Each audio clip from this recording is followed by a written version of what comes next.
Seventh chord inversions. There are 5 seventh chords we'll be doing. It's there in your score. We'll be doing dominant 7th, major 7, minor 7, half diminished 7, and fully diminished 7. Okay, these 7th chords you will come across regularly in music.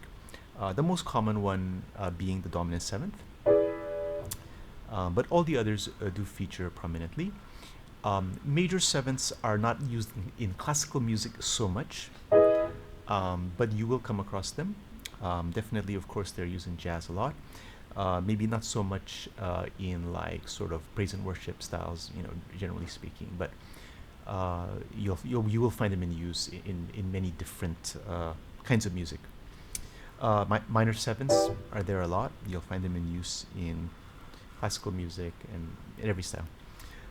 Half diminished and fully diminished, also widely in use. There's tons of diminished 7ths in the classical literature.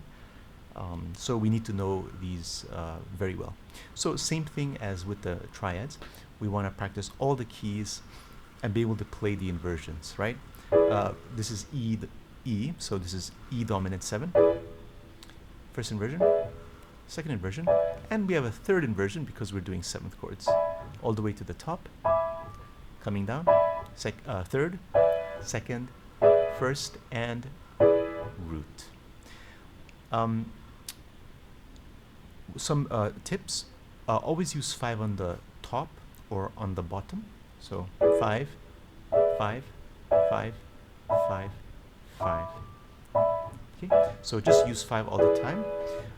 So when you have a thing like a first inversion, use 4 and 5 at the top. So it'll be 1, 2, 4, 5. Okay. 1, 2. Don't use 1, 2, 3, 4. Okay. Again, some people instinctively do that, so they get used to playing that way. But the problem is that that's the only way they can play. So I feel it's better to train the 4 and the 5. This is a more closed hand shape, and it will help to develop your 4 and 5. Then later, of course, depending on the musical situation, you might be using 3 and 4. But in the context of playing these inversions, first inversion 1, 2, 4, 5. And here on the bottom, it'll be 1 and 2, like that. This is the third inversion. This note here in the middle, it can be 4 or 3 depending on what's comfortable. So even here, I'm using 4 or I'm using 3.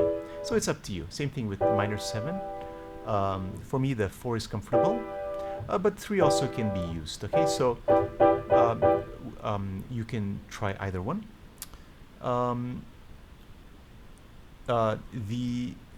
Depending on the chord, for example, if you're playing half diminished 7, definitely it will be a 3 because it's a wider gap between here and here. So the 3 is definitely more comfortable.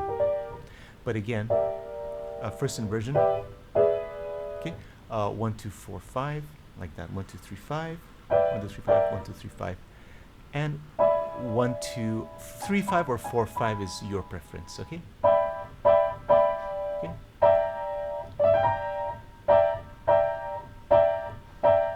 Half diminished, probably you'll want to use 3, but again, it doesn't really matter. Okay. Diminished 7ths are a special category, just like the augmented triads, because like the augmented triads, they are symmetrical. So the inversions all are the same shape because every interval, every chord member, root to third, third to fifth, and fifth to 7th, is a minor third. So therefore, when you change the inversions, it's all the same shape. They're all minor thirds. So you would just use 1, 2, 3, 5. I suppose if you wanted to use 1, 2, 4, 5, that's also fine. But I use 3, and most of you would prefer 3. Okay. So the number one thing is always use the pinky. Don't use 4. Okay.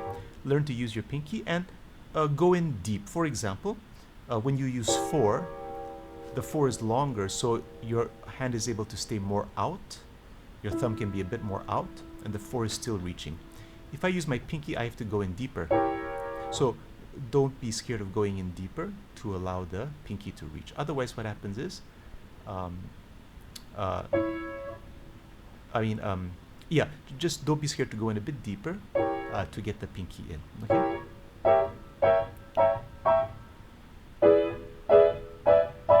So always pinky. Same thing on the bottom. Let's try a different one. Let's try F. I forgot major sevenths, right? same fingering. Okay. Probably 3 is more comfortable here, definitely, because we have a wider stretch here.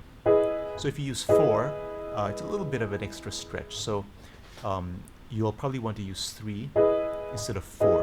Whereas for dominant 7, 4 can work all right, 4 or 3, and even minor 7, my 4 is quite comfortable actually. Okay, dominant maybe 3, minor maybe 4. So as you go through, you'll kind of feel what's comfortable for you, and use whatever works. But like I said, always use the pinky on the top and pinky on the bottom. So let me do an F major 7 here. Okay, so pinky always, pinky, pinky. So some people in this third inversion, they might want to use 4. Okay, don't do it. Okay, just use 5.